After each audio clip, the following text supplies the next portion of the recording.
Y'all's dog niece was on 10 last night. I was trying to film this video about Love is Blind while drinking some Love is wine that I found because I went looking for it. Eat a charcuterie board. You know, it was going to be a fun kiki. She would not have it. She would not have it. If I looked away from her for even a second, she would start singing the songs of her people. She didn't want to eat. She didn't want to play. She didn't want to cuddle. She wanted to go to bed. But the problem is when she wants to go to bed, she makes that everybody got to go to bed. Otherwise, I'm going to start a motherfucking right. And I'm already tense and irritable because I'm dropping eggs. I started crying because she stole a piece of cheese off my cracker, and I was done. Had to pull out the mama voice because she kept getting on my table like this ain't a black household. Get your ass off the table. And I'm just... So now she's at doggy daycare, and do you hear nothing? It's beautiful. Love her to bits. But for everybody that says that having a pet is not having a child, y'all are wrong. Just emphatically, just absolutely point blank period, that is a child. And sending her to doggy daycare is sending her to school. And now, because of that, I can day drink and talk about this season of Love is Blind. And much like this wine, this season seems to be remarkably not remarkable. Yep. That's wine. We're on season 8 of Love is Blind. I have been talking about Love is Blind since season 3. I have a whole playlist that is Love is Blind / The Ultimatum. Basically everything that I consider to be part of the Nick and Vanessa Lachey cinematic universe. If you want to check those out after this video, feel free to do so. As of filming, there have been 6 episodes released coming out of Minneapolis, Minnesota. And so far, how do I put this? This season is regular as and what I mean by that is it's remarkably not remarkable because everyone is so normal. It does seem as though this season is the most down to earth in a way, in the sense that I don't feel like a lot of people this season, at least so far, have come to the show for clout. That's not the vibe I'm getting. Instead, it's just people being irritating in ways that you're probably used to because you're a human being who existed with other human beings at some point. And in some cases, that makes it even more annoying because it's like, I know a nigga like that. Even the one guy that I think is closest to what we would consider like a traditional villain on Love is Blind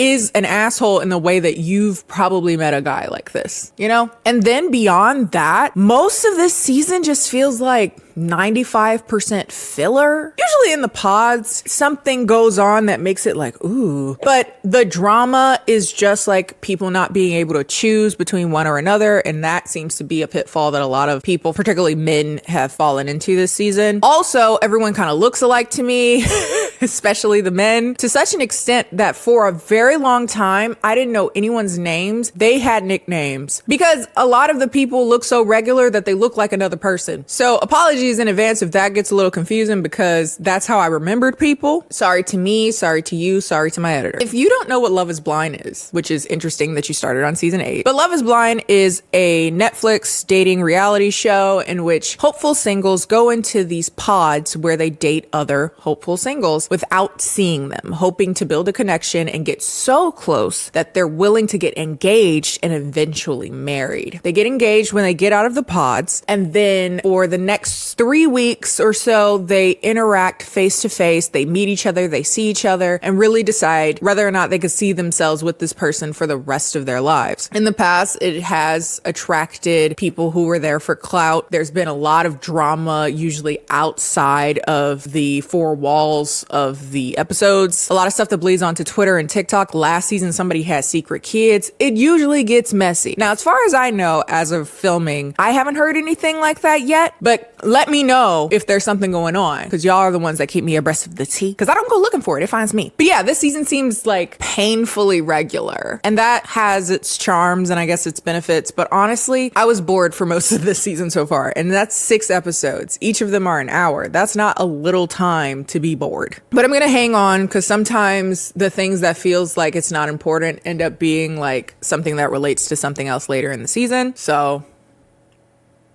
we'll see. Hello everyone, this is Admiral Kennie, and today's video is sponsored by Pair Eyewear. Pair Eyewear makes cute base frames that can be switched up immediately, in an instant, just like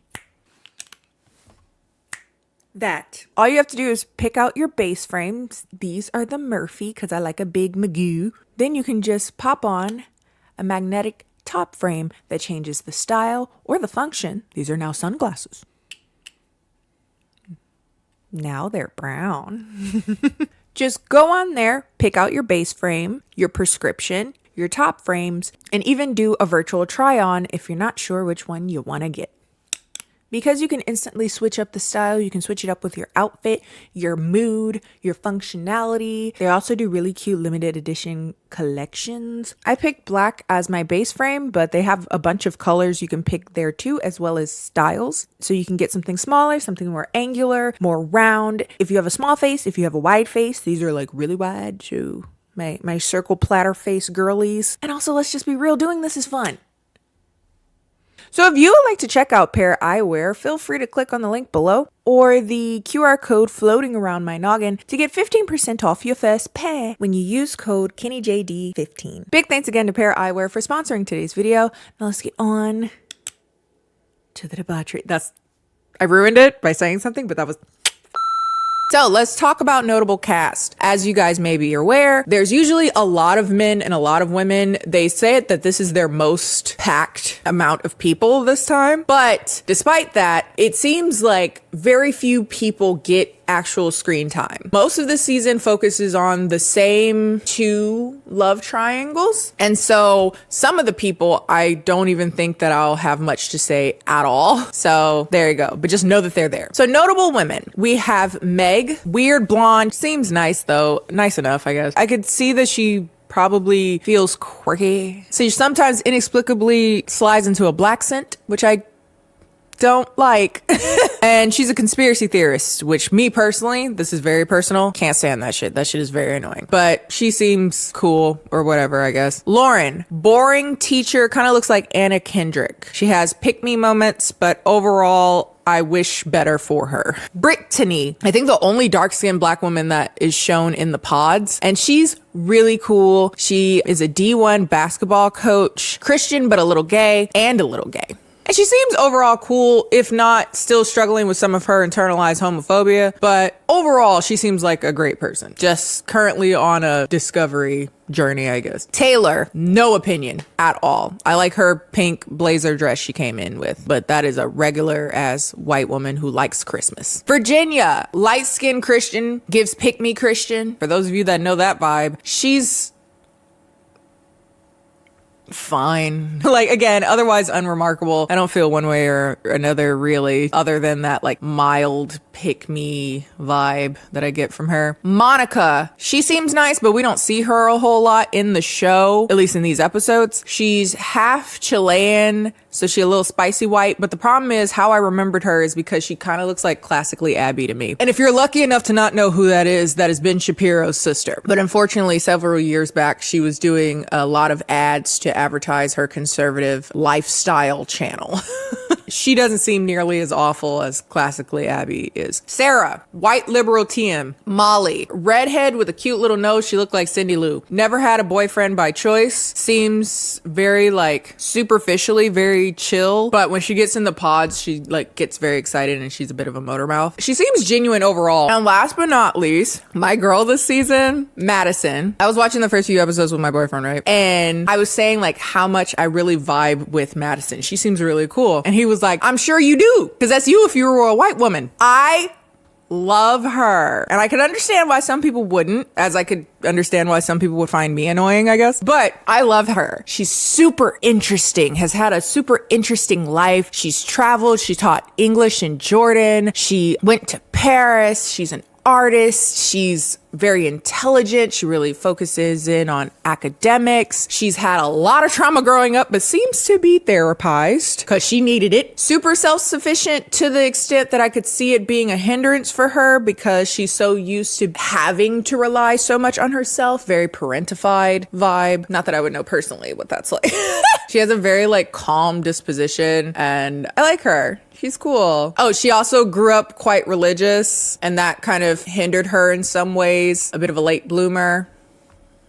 So, yeah, I like her. Notable men. Devin, light-skinned Christian. Played basketball, and that is like most of his life and personality, at least on camera. And I like his flower jacket during the talking head pieces. Daniel, short. Joey, long hair, kind of dopey, definitely from Minnesota. I give off golden retriever vibes. He seems cool. I like him. As far as the men goes, he's the only one that I'm like, I like the vibe of him. But he's another one that we don't really see on camera very much, but very golden retriever type energy. He seems nice. Mason, his nickname was Pat Bat in my notes because I could not remember his name for the life of me, but he looks like Robert Pattinson when he was playing Batman. Apparently no one sees it but me, and I've accepted that. That's fine. Personality wise, just seems kind of reserved. He speaks in the back of his throat like this and very slowly. That's so interesting. And it's kind of grating after a while. I think he's the one that works in cinematography, which I thought was cool. So he's a bit of an artist. But overall, not particularly impressed one way or another, and become less impressed as the show goes along. Alex also gets a nickname, Peter Parker. Basically, most of his screen time feels like him talking about how he was bullied as a child, and understandably that has shaped him and it is a trauma, but maybe partially because of that or like his past relationships, he is kind of stunted and immature. I would argue unrealistic about what a relationship is. Also, he's way more avoidant than I think he thinks he is or fully comprehends, but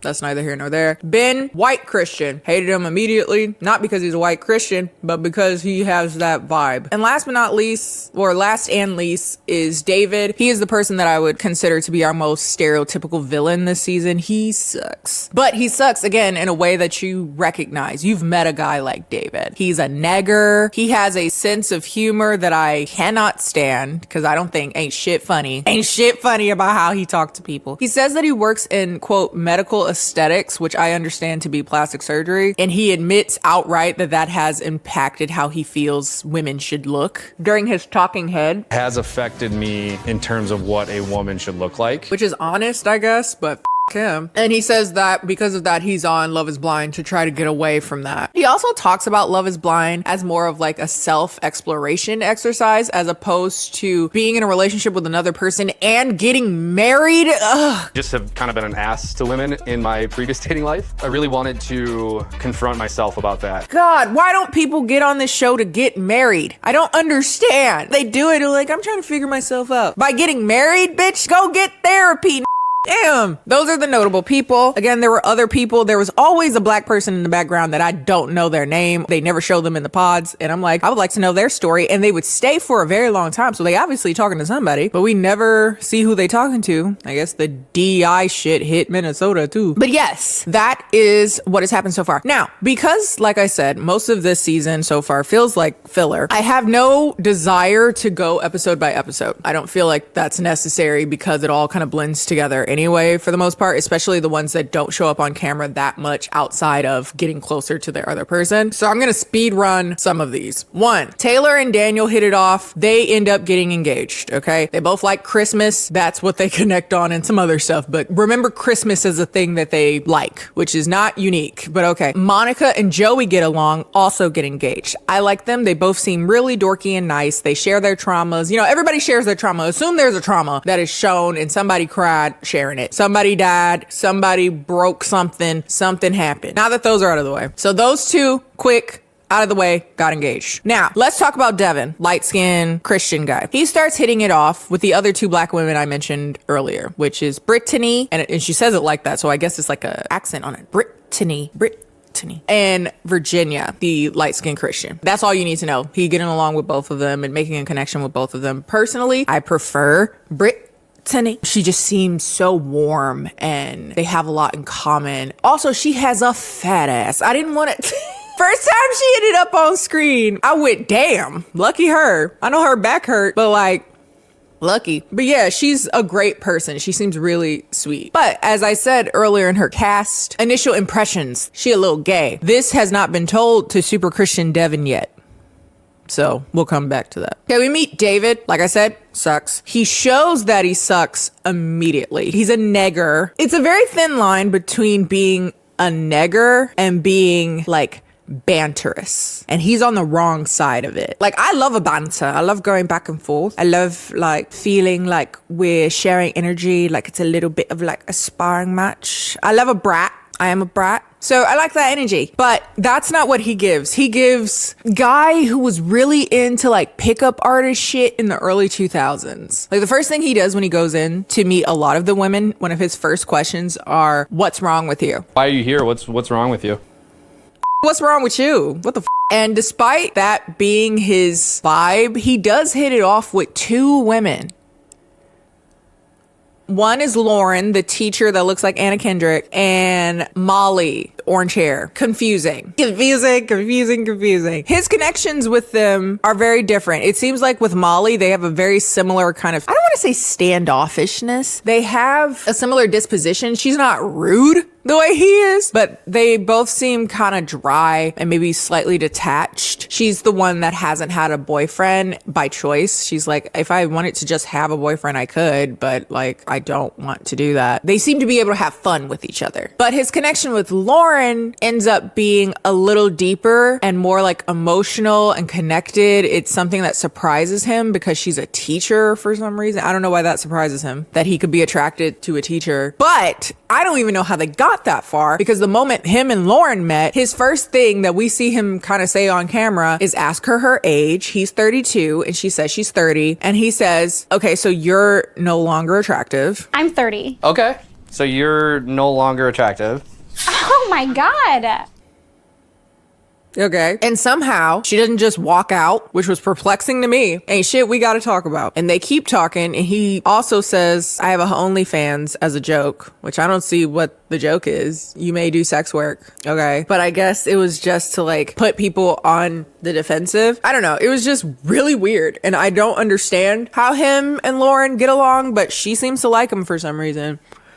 Okay. While he's in the pods with Molly, though, orange hair, he brings up that he lost his mom to breast cancer. She had been diagnosed like 10 years prior to her death, so they were really lucky to have her as long as they did. He was basically raised by his sister, I assume because she was sick for so long. And one of the things that he brings up about what his mother wanted for him is for him to live, quote, with integrity. And he admits that he didn't always do that and didn't always have that. He didn't have integrity, which to me read, this man is a liar, this man is a cheater. I'm wrong about neither. My last serious relationship, it ended because I cheated on her. Like, I'm not gonna lie, like when I go just like out, like I definitely have girls that come up to me. Yeah. Now in the future, like I'm just not gonna even entertain it.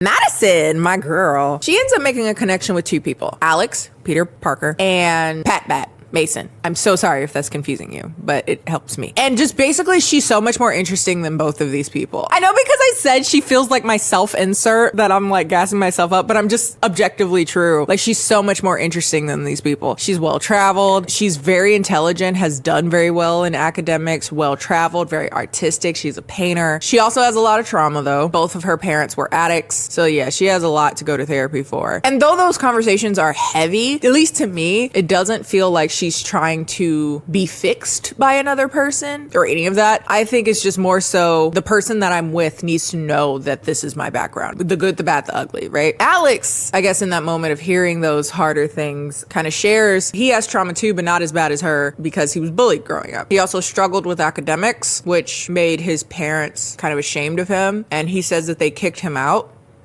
I'm so sorry. That's fucked up. But they end up connecting, and their connection seems to be pretty emotional, seems to be very genuine. Immediately, I was like, I could see her going further with Peter Parker. She also hits it off with Mason, Pat Bat. She's really into superheroes. And like I said, he works in cinematography, and they're both creative, so that's kind of cool. But their connection seems to be a lot more superficial, at least on camera, and flirtatious. She doesn't tend to sexually flirt with anyone but him in the show. And she's like, I'm not, super quick for that. So there's obviously a level of comfortability there. With that said, I don't really want to see it. It's cringe, man. It's cringe, whoever it is. Watching people flirt is uncomfortable, at least for me. I said this before, like sexting, cringe if you're not doing it. If you're not the one sexting, that shit is so cringe, dog. Did you miss me? Sexually? That's a deep cut from my Kwame video that I just did. But the problem is Mason seems to really like her. And I think she has fun with him. Definitely has a connection with him. Over time, you see that connection isn't as strong as maybe he feels towards her. With that said, he also builds a connection with that weird girl, Meg. And she would annoy the fuck out of me. She's very energetic and very like talkative and peppy. And it feels like she's on like 48 cups of coffee a day. Like she's also kind of spacey and weird. She's the type of bitch that will come up to you instead of saying hi, say, do you believe in aliens? Like that type of bitch. Speaking of which, she starts talking about aliens and how some say you can control the weather with your mind powers. Ant tunnels, conspiracy theories around who built the pyramids. Weirdly enough, her and Mason vibe on that. It's interesting. Like he does like her. I do get the sense that he likes her because she's weird in a way that maybe he's weird but isn't super upfront about. But he does seem to be more interested and attracted to Madison. Another thing that comes up in this season a bit more, I think it's becoming more and more regular to talk about politics and religion in the pods now, which I appreciate because I always found it fascinating that, at least on camera, a lot of times people weren't really talking about that. But the downside of that is that I have to listen to regular ass people talk about politics. And that is the quickest way to piss me off. People talk about how apathetic they feel about politics. It's just whether or not you like pizza versus whether or not you like burgers. And it has no broader implications than just personal opinion. And I hated Dave anyway. Dude sucks. When he's talking to someone, I think it was Molly, he brings up how he thinks there's merits to both sides. Like, sure, I want lower taxes, but also I feel like liberals have better hearts. And why can't we just all get along? They even put politics on dating apps now. That's crazy. Like, why does that matter? They even add it into like dating apps. Like, what's your political status? Yeah. And it's like, why does that matter?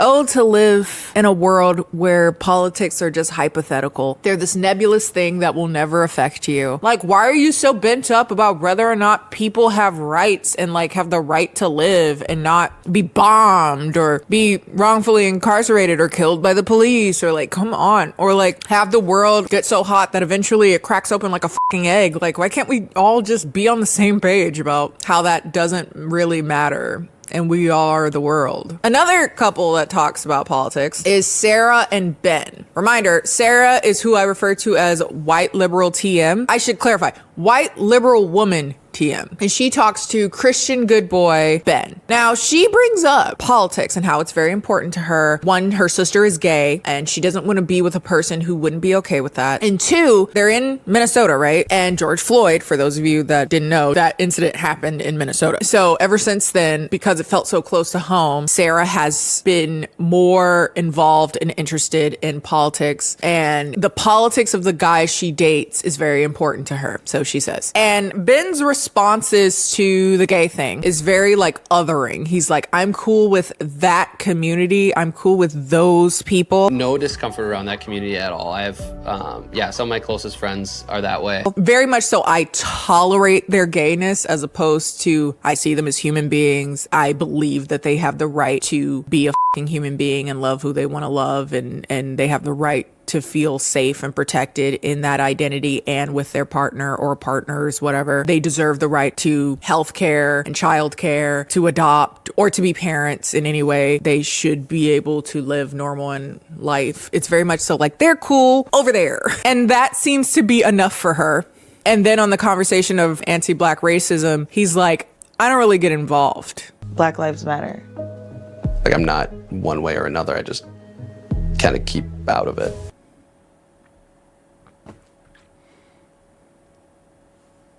He's like, I don't really pay attention to politics. I don't really know enough to have an opinion on that. I kind of feel like if I don't pay attention to it, it like doesn't exist. I'm like kind of ignorant towards that stuff. Like, I didn't vote in the last election. Like, as long as I don't know, it's not gonna, do much, so. And Sarah does exactly what I thought she would. I was like, she will say how much that matters to her, but I guarantee she will still get engaged to this man. And guess what she still does? Gets engaged to this man. In their proposal or whatever, she's like, it's still really important to me. I want us to be on the same page about that. And he's like, I am trying to grow and be at the same place that you are with that.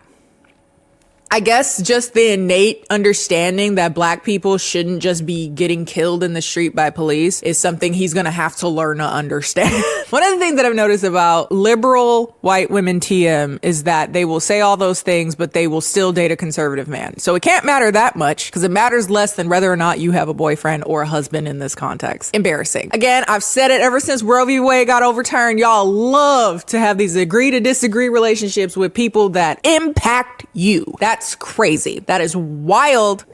Couldn't be me, but good for y'all, I guess, until it's not good. And you're like, oh my God, I can't believe he's like this. No shit. Anyway, as you've noticed, people are talking to several people. That's the name of the game. We understand that. But what we also understand is that people are people and there's emotions that get involved. And so people are starting to get jealous. One of the things that both sides of men and women have been trying to do is not share who they're talking to, which I think is a great idea. Only problem is the women aren't doing a great job of that. They're not hiding it very well. And it becomes pretty clear that Molly and Lauren are talking to the same guy. But Molly hasn't put 2 and 2 together, but Lauren has. Well, actually, no, she didn't put 2 and 2 together. Molly told her. She was like, yeah, I'm talking to Dave. And she's like, oh, okay. All right. To me, that sounds really messy and stressful. I wouldn't want to know who people are talking to. It's giving very like, do you ever wonder who else is f***ing your man? Like, no, bitch. I don't. Because you already know they're talking to other people. But I guess one of the good things, I guess, if you want to call it that, of doing this or finding out who else is talking to your partner is you know what they're saying to other people. And you find out that the people that you talking to are lying. They are playing you. Lauren starts to get really in her head whenever she's around Molly because she's like, does she know that I'm dating him too? And if she did, is she like trying to get in my head? Is that it feels icky, like coming and talking about all these things that he said to her, all these affirmations he said to her. Like I feel good with him when we're in the pods, but when I come back to the women's quarters, I just keep second guessing myself. And I'm like, yeah, you should be because he's a liar. Yeah. But because of that, she's not really talking to Molly. And I understand why, but I think because of that, she's thinking of her as more of an antagonist as opposed to David is lying to you. Now, I already said 3 couples that got engaged already, right? Even before that, the focus on this season, like occasionally they'll show Devin and Virginia and Brittany, but they're like an afterthought. The actual series is focused on Dave, Molly, and Lauren, and Madison, Alex, and Mason. Those are the 6 people that they focus on. Actually, then let's get the black people out of the way real quick because that's what they did with the editing, essentially. He's making a connection with both of them. And one of the things that he tells both of them is the story that is very like close to his heart and really painful for him, which is the time that he hurt his back and his hips playing basketball. The pain was getting so bad that he physically couldn't play, and it was making him very, very depressed because it was something that he really loved to do. He started taking progressively more and more ibuprofen pills to the point that he was at 20 pills a day. Your liver is I hope your liver is okay. Check in on your liver. His abuse of those pills is something that he's very ashamed of. I know some people were making fun of it because it's ibuprofen. I get it. It's like, how did we get here? Like, you're in so much pain. Like, what? You would have validated it if it was like an oxy, if he was going crazy on like opiates and shit. Like, it's still not great. Again, he can f up his liver depending on how long he was doing that. That's neither here nor there. Eventually, he prays to God and he gets this impulse to go talk to one more doctor because every other doctor couldn't figure things out. The last doctor he talked to found out that his femur bone was rubbing against his pelvis, and he got some surgeries, and now he's pain-free and he's able to play basketball again, which is something that he very much so loves. And it brings him to tears every time he tells the story, and we watch him tell the story to both women, and both of them cry, both of them feel for him very deeply. But one of the things that Brittany does is like, I appreciate so much you telling me that story. It was so vulnerable. Would you mind if I tell you something that's very vulnerable for me? And this is where she tells him that after college, she realized that she had feelings for women, which was something that she could not ignore. And she started dating women here and there. And one woman that she was seeing wanted to have a life with her, wanted to marry her. And she was like, I don't see myself marrying a woman. I just don't. My first thought is that's some internalized homophobia and probably some like heteronormativity, but whatever. That's her life. I hate it for her because I would hate that she could possibly have a very happy and wonderful life, but because she has all these hangups about what a marriage should look like, she won't marry a woman and possibly be very happy. But I digress. That's not my business. Anyway, she says this mostly to articulate that she does have attraction to women, and it's something that she doesn't talk about a lot. Again, I assume there's some internalized homophobia there, but it's very vulnerable, and she obviously said it to him in the hopes that he would say, I don't see why that matters. But guess who doesn't say that? Devin kind of shuts down and is like, wow, this is a lot to process. So what are you saying? Are you still attracted to women? Or like, are you still interested in women? I get the sense that what he was assuming or projecting onto the statement that she is probably bisexual is that she would leave him for a woman or would want to have sex with women while they're together or something. And I don't know how you got there because she didn't say that. She's like, well, no, I'm monogamous. Whoever I'm with, I'm with. So regardless of my attraction to women, like if I'm married, I'm going to be with my partner, my husband. But you can just see on his face, he don't with that. Even the diet gays, the half gays, he don't with the bisexuals. You ever keep drinking wine and it start to taste better? And then you compare that to him telling that story to Virginia, who basically just said, I'm so sorry you had to go to that. And like, there's going to be hard times. And like, I just want somebody that's going to pray with me. Are you going to pray with me? And that's the response he wanted. I will say, I did look at Virginia sideways because after his reaction to Brittany, she does tell the women, like, I don't like his response. His response to that was not my thing. That's really disheartening,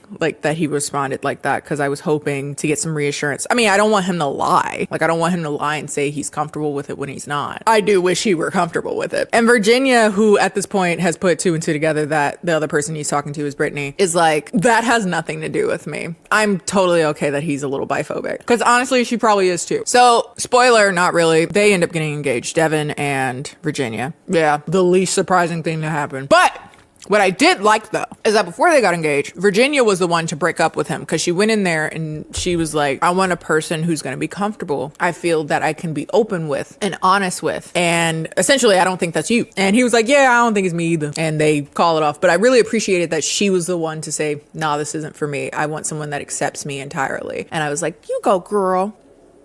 And so now we have the two love triangles left with Madison, Mason, and Meg. Madison likes him. Again, I think she's very flirtatious with him. She keeps seeing him. She does have a connection with him, but it's pretty clear that her connection is definitely closer with Alex. But Mason is really into Madison. And though him and Meg have a lot in common, at best, he gets more and more confused with Meg, but he doesn't ever put her over Madison, if that makes sense. At best, it's like Madison Meg or Madison Meg, but it's never Madison Meg. Right. And she feels that. She's like, I love being in there. I always feel so giddy, but I don't feel like he's giving me anything. Right.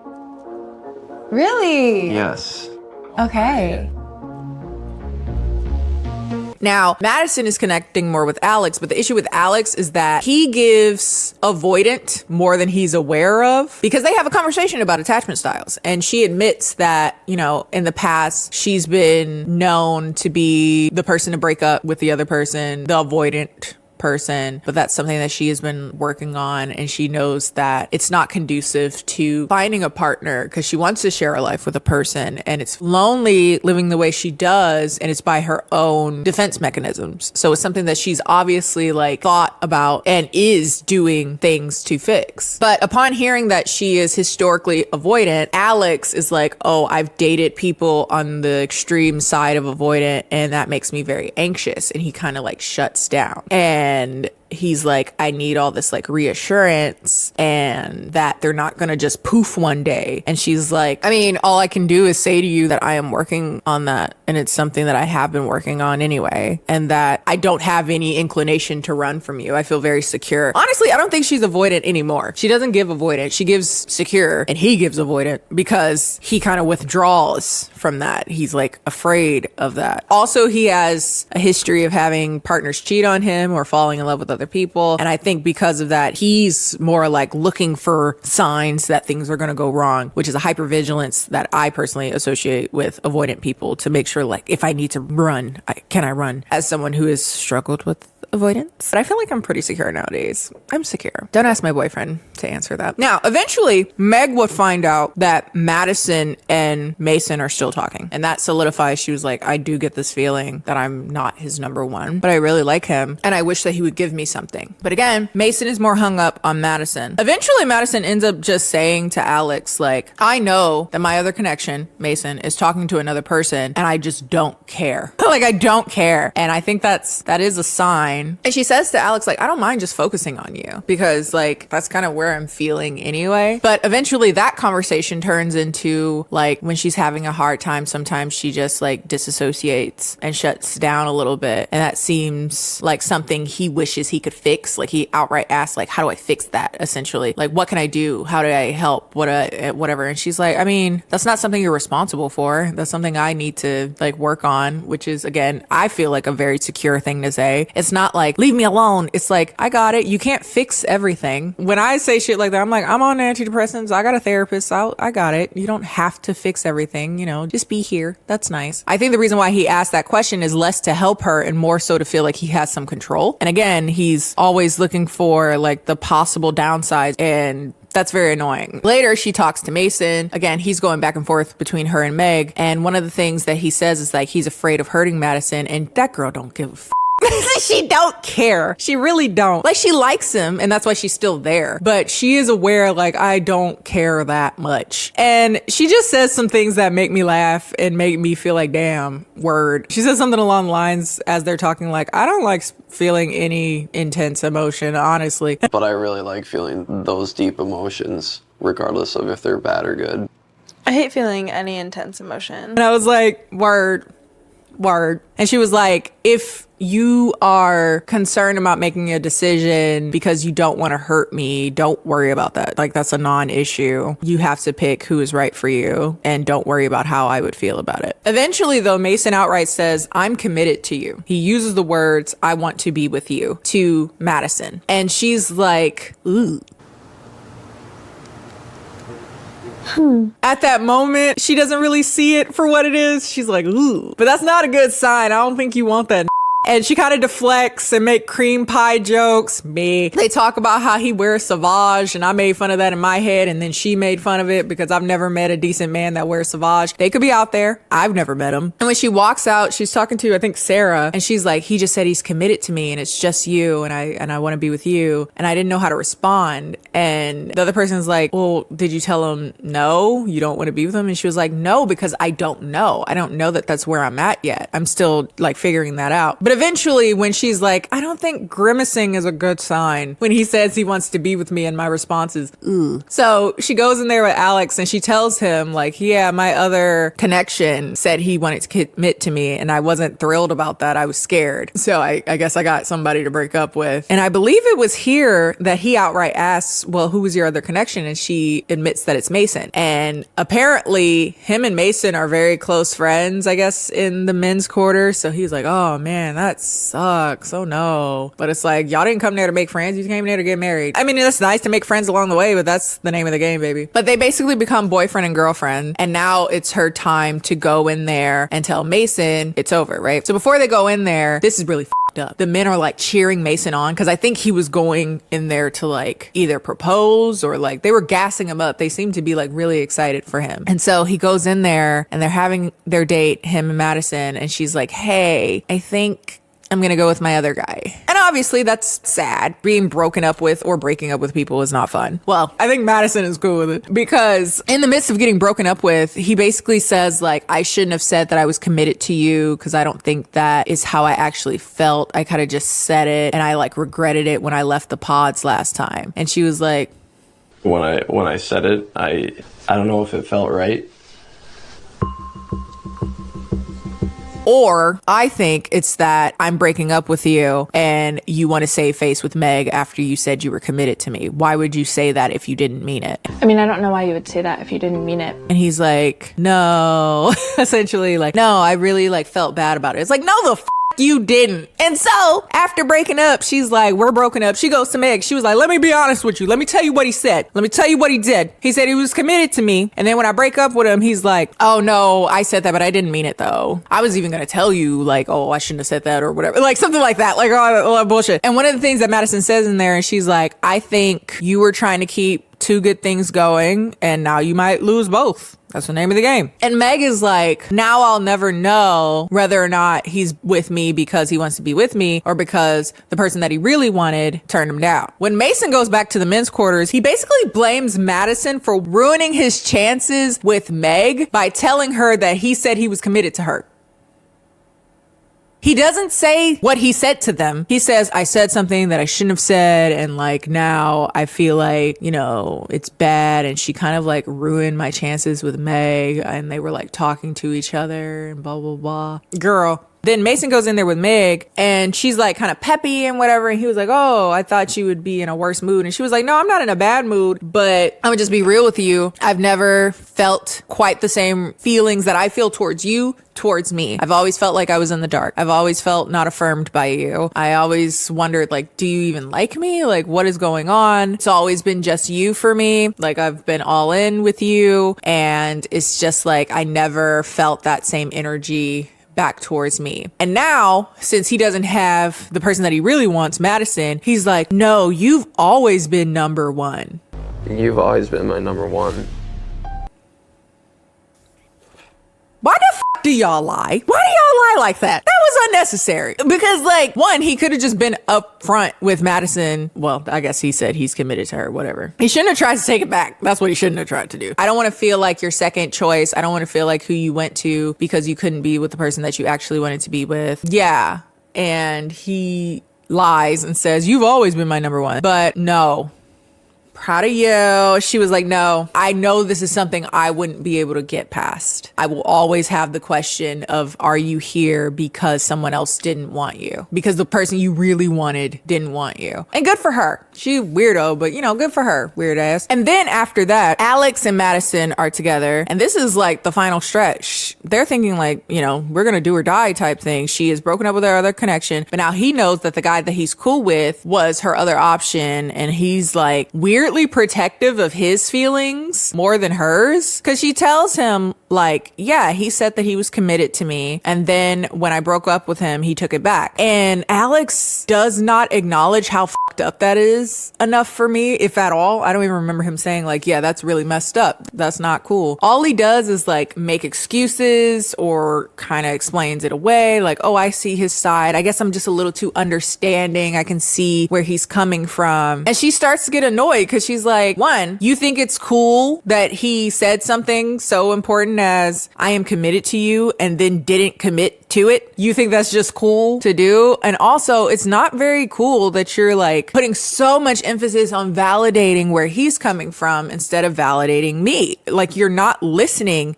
to how that hurt me. He never really does, nor apologizes, really. She's like, I would have liked to hear from you. I'm sorry that hurt you. I'm sorry that you were in that position or anything like that. And he was like, well, I am sorry, but I just see where he comes from and blah, blah, blah. And I think he was fighting so hard because, you know, we don't see everybody that everyone's dating because they try to streamline it. I wouldn't be surprised if he was in that position himself or has been in that position himself, and he's making it more about like saving his own image by protecting Mason. That's my theory. I don't know. Like, he's going hard for that. And I'm like, ugh. And so she's like, well, that kind of with the mood. So she kind of goes, like, I don't even really want to like do this like conversation or whatever. And basically, long story short, she says, I feel like a hesitancy from you about getting married or getting engaged. And if that's the case, I don't want to like go all in with a person who's not my person. And he's like, I just need like reassurance that like I've been in relationships where there was miscommunication and fighting, and I'm just worried about our communication. And I'm like, she's the most effective communicator of all of these. She said to you, I feel bad because you're more concerned about his feelings than mine. She said what her problem was and why she wasn't in the mood to be all giddy. And he's like, well, when you shut down, I don't know what to do and I don't know why. Because you didn't listen to her. The And also, you don't want to be in a relationship where there's miscommunication and fighting. What I don't want, though, is a relationship with miscommunication and fighting. And it's just not something that I can do again. Have you ever interacted with human beings, especially ones that are in relationships that are, I'm not even talking about romantic relationships, just people that you interact with closely, family, friends, romantic partners, y'all will not always be on the same page. And to have the expectation that you want a relationship where you're always on the same page, you never have disagreements, never gonna be irritable and have a fight or two is one, a very avoidant thought. Again, that hypervigilance, like I don't want to be with a person that I would have a disagreement with. It's just what? Also very childish and very immature. What the do you think a lifetime of interacting with a person is?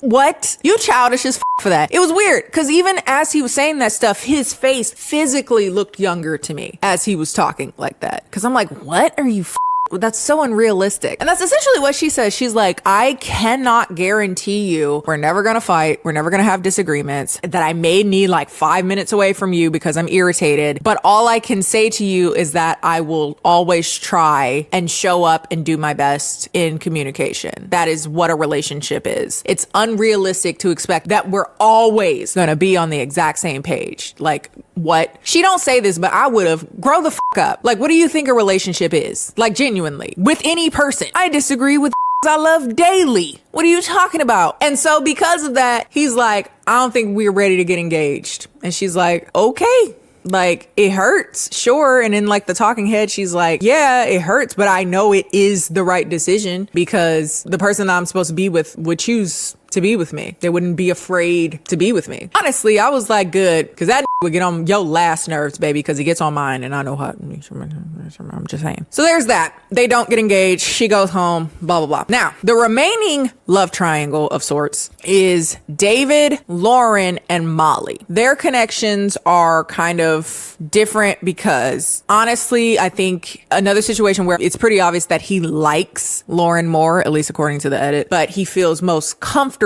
and most similar to Molly. Like I said, Molly and Lauren are kind of awkward with each other, and Molly doesn't know why because she doesn't know that they share a person that they're interested in. But Lauren knows that Molly is talking to Dave, right? For some reason, though, even though that's pretty apparent, is that he prefers Lauren. He says to Madison, you've been like my number one since day one. Yeah, I mean, it's really starting to separate. Honestly, like you were my number one after the first day. Which is not true. And it's pretty apparent that it's not true. Especially when as soon as he sees Lauren after this, he's back to her. And so Lauren is like, it's so confusing because either she is misrepresenting or lying about what he says. Again, she goes into the women's quarters. She's a bit of a motor mouth, so she's not good at not talking about things that are going on. Or he's lying to Lauren about what's going on or misrepresenting things. He's a liar, so he's lying in my opinion, but okay. So Lauren eventually goes in and she's like, I want clarification from you, Dave, because Molly's in there saying that you said that she is your number one. One, did you say that? Two, if you did, there's no reason for me to be here because you're the only person I'm talking to. You're the only person I am interested in. I can go home. His response to that is like, this is what I was afraid of. I didn't want to get all involved in like the girl drama. This is what I didn't want to happen is like get caught up in like the girl drama.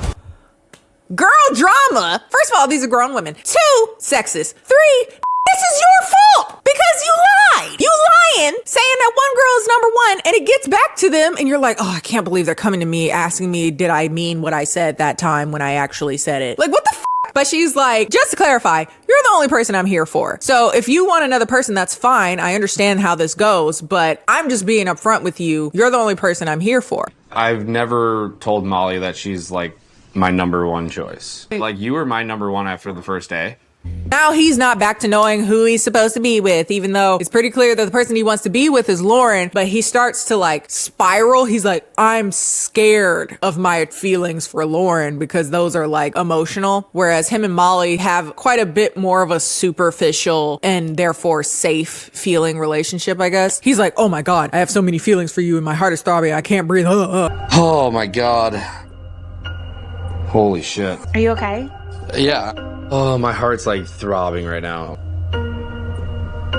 Like he starts to hyperventilate. And I was like, I had mixed feelings because I'm like, okay, empathy. Sure, I understand. Like feelings are hard, especially if you've been closed off from them and been very superficial and whatever your whole life. But also stop being a bitch. Like that was my second thought. Like grow the fuck up. Like you the one that's dragging people around in the circle because you can't figure your shit out. And like they're trying to like make him feel better and like, oh, it's okay, it's okay. And I was like, he put y'all in this situation. The And so eventually Lauren comes back into the green room and now Molly is confused because he represented to Molly that he was going in there to break up with Lauren. Like he was going to break up with her, but they were in there for like an hour and she comes out smiling. So she ain't get broken up with. And so they're both just like, what is going on? So Madison, real bitch. I'm doing it in out of order, so she's still there. She hasn't left yet. She goes up to Lauren and she's like, so Molly was saying that he was about to break up with you. And she's like, what? He said that? She's like, I think so. I think he playing y'all. He was gonna break it off with me? That's not what he said to me. Well, exactly. I was like, I just sat there and I was like,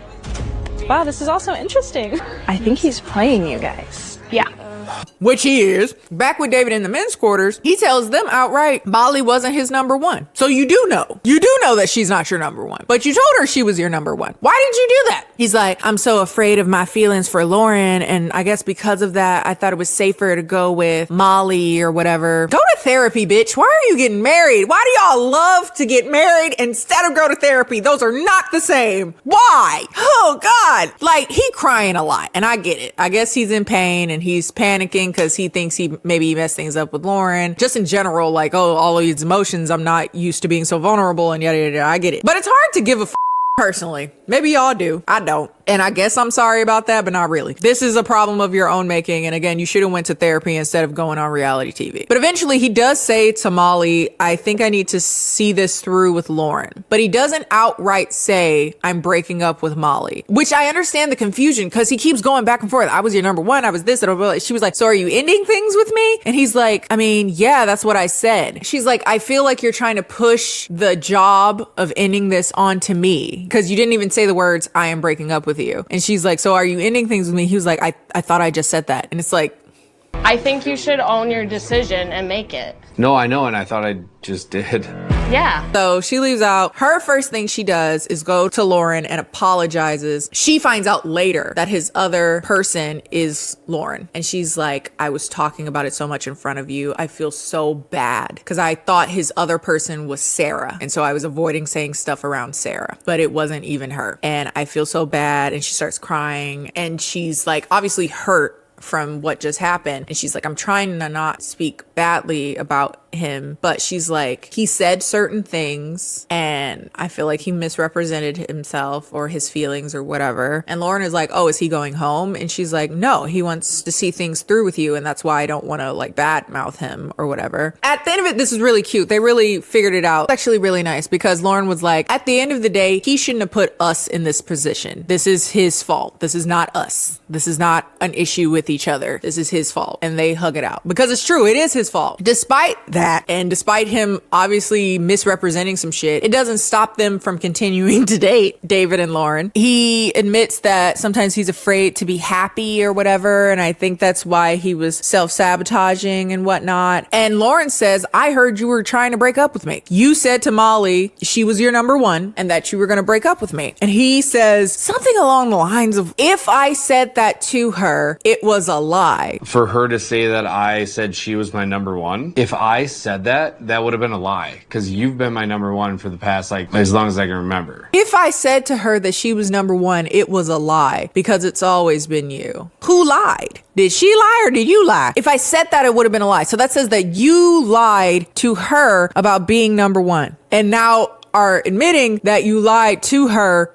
at the time. And that don't give you the ick, girl? Hindsight's 2020. That is weird. Then he has a tendency to keep saying, instead of I love you to Lauren, he'll say like, I'm having loving feelings for you, Lauren. I'm just like, I do have like love feelings for Lauren.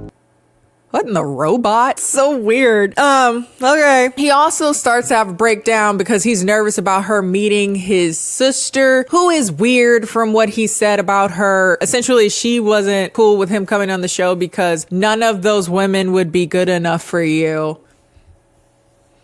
She sounded like a weirdo to me, but okay. Long story short though, they do get engaged. Good luck, bitch. And so those are our couples. We have Lauren and Dave, Devin and Virginia, Sarah and Ben, Monica and Joey, and Daniel and Taylor. They all meet each other. They all seem to like each other. Cool, whatever.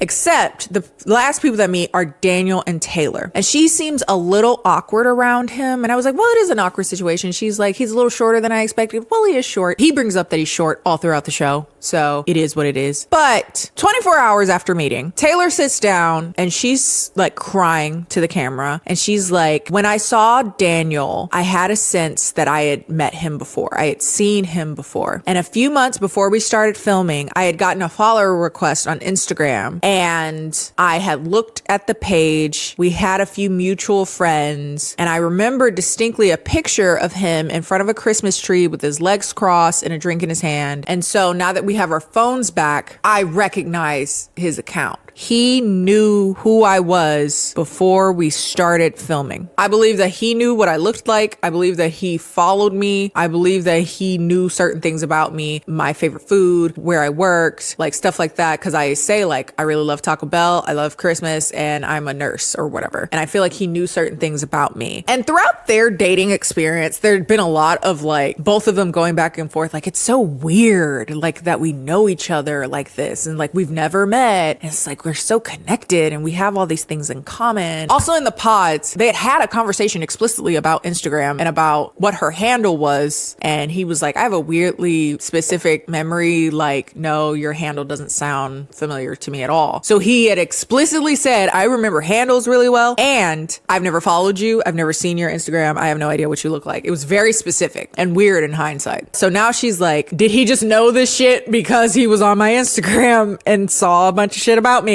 So she confronts him about it. And during this conversation is when I realized that he kind of looks like a Sprouse twin, like from the side. Not really, but a little bit. But neither here nor there. This is bad. This is really bad because if you want to be very generous, maybe they're in the same area, the same city, and he just happened to follow her. Again, they have mutual friends. I think that he had saw her, somehow figured out she was going on Love is Blind, maybe from one of those mutual friends, and followed her ahead of time and then unfollowed her because obviously he's not supposed to know what she looks like. At first I was like, maybe, but then I looked at the scene of her confronting him over again and his responses were weird. It was weird. Okay. She's like, hey, I saw that you followed me. I saw that we had mutual friends and that you unfollowed me and that you had a picture of you in front of a Christmas tree with your legs folded and a drink. And he's like, I don't have a picture of me in front of a Christmas tree. I have a picture of me in front of a fireplace. Or he doesn't say, who are our mutual friends? Maybe if he did follow her, he didn't know she was going on Love is Blind. It could be a very weird coincidence, but he doesn't ask, at least not in the edit, who are our mutual friends? Maybe you know some people I know and I didn't even know you were coming on the show. And maybe I followed you because I thought you were cute. Taylor is a very common name. Anybody can be named Taylor. But his responses were so like, no, it's not that, but I do have this. And it's like, no, I wasn't holding an alcoholic drink. I was holding a mug. Stuff like that. That's not what he said, but it's stuff like that. And it's like, you seem like a liar, Squidward. So that's the end of episode 6. Those are the end of the episodes that we see so far. And that's creepy as if it went the way I think it went. So they're releasing the new episodes this Friday. So I will be watching that and I'll update you either this coming week or the week after that about what foolishness is happening by then. But yeah, I want to know y'all opinion. I want to know, did you like the season? Did you have favorites? What were your thoughts? How did you feel about characters? Do you feel completely differently than I do? That's totally fine. You are a autonomous human being. You can have different opinions than me, but this is my channel. So these are mine. You know, this is growing on me. Maybe the season will as well. Cheap one. If you like this video, feel free to like this video. Check out my other Love is Blind / Ultimatum videos if you want to. Also, just subscribe to the channel. I talk about a lot of shit. Feel free to follow me on my social media, Instagram and Bluesky, both of which are KennieJD. We have a fun time over there. I'm going to finish this up and I'm going to play some Spider-Man because I've been playing a lot of Spider-Man and maybe that's why Peter Parker is on my brain. And I will see you guys next time.